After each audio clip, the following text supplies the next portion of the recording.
എന്നെ സംബന്ധിച്ചിടത്തോളം എനിക്ക് ഒരിക്കലും ചിന്തിക്കാൻ പറ്റാത്ത ഒന്നാണ് ഈ ബസ് സ്റ്റാൻഡും ഇവിടുത്തെ പള്ളിയും ഈ അമ്പലവും ഈ മൈതാനവും ഈ പാർക്കൊക്കെ. കാരണം ഇതൊക്കെയായിട്ട് അലിഞ്ഞു ചേർന്ന ഒരാളായതുകൊണ്ടാണ് വളരെ വർഷങ്ങളായി നടന്നു പോരുക. മിസ്റ്റർ തോമസ് ഉണ്ണിയാടൻ ആദ്യം ഇതിന് മുൻകൈയെടുക്കുകയും അതിനോടൊപ്പം ഇപ്പൊ തന്നെ പോകണമെന്ന് എന്നെ പ്രസംഗിക്കാൻ വരുന്ന സമയത്ത് ഞാൻ പറഞ്ഞ തിരക്കില്ല, ചിലപ്പോൾ ഇപ്പൊ തന്നെ പോകണമെന്ന് എന്നാ പിന്നെ പോയിക്കോ എന്ന് പറയുന്നത് പേടിച്ചിട്ടാണ്. ഞാനൊരു 2-2.5 മാസമായിട്ട് ഇരിഞ്ഞാലക്കുടയിൽ സിനിമയിലൊന്നും അഭിനയിക്കാതെ വീട്ടിൽ തന്നെ ഇരിപ്പാണ്.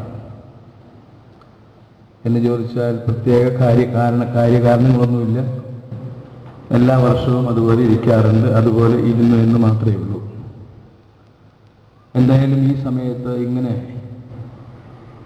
ജനപ്രതിനിധികളുടെ ഒരു കൂട്ടായ്മ, പ്രത്യേകിച്ച് തനിമയുടെ ഒരു മുന്നോടിയായി നമ്മളെല്ലാവരും ഒത്തുകൂടുന്ന ഈ ദിവസവും എനിക്ക് പങ്കെടുക്കാൻ സാധിച്ചതിൽ വളരെ അധികം സന്തോഷമുണ്ട്. ഞാനിപ്പോൾ ഇങ്ങോട്ട് വരുമ്പോൾ വളരെ സന്തോഷമായിട്ടിരിക്കുകയായിരുന്നു. പെട്ടെന്നാണ് സങ്കടകരമായൊരു വാർത്ത അറിഞ്ഞത്. ജയറാം എന്ന നടന് പത്മശ്രീ. നമുക്ക് സന്തോഷമല്ലേ, എനിക്ക് കിട്ടിയില്ലല്ലോ. അതുപോലെ തന്നെ ഷാജി കരുൺ എന്ന് പറയുന്ന സംവിധായകനും പത്മശ്രീ കിട്ടിയെന്ന് വാർത്ത എൻ്റെ അടുക്ക ഇപ്പം തന്നെ മോഹൻലാൽ വിളിച്ചു പറഞ്ഞു. അപ്പോഴാണ് ഞാൻ അറിഞ്ഞത്. പക്ഷെ അതൊക്കെ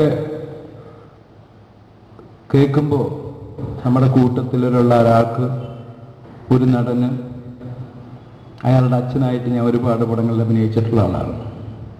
അത് കിട്ടിയെന്ന് കേൾക്കുമ്പോൾ എന്നെ സംബന്ധിച്ചിടത്തോളം എനിക്ക് വളരെ സന്തോഷമായിട്ടുള്ളൊരു കാര്യമാണ്.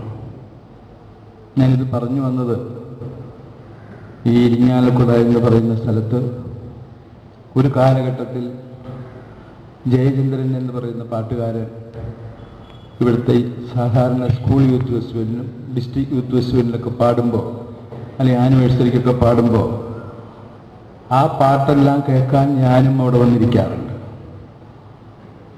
പാട്ട് 2 വരി 4 വരി 5 വരി കഴിയുമ്പോൾ മാനസികമായിട്ട് എനിക്ക് ഉന്മേഷക്കുറവാണ് ഉണ്ടാകാറുള്ളത്. വേറൊന്നുമല്ല, എനിക്കങ്ങനെ പാടാൻ കഴിയുന്നില്ലല്ലോ.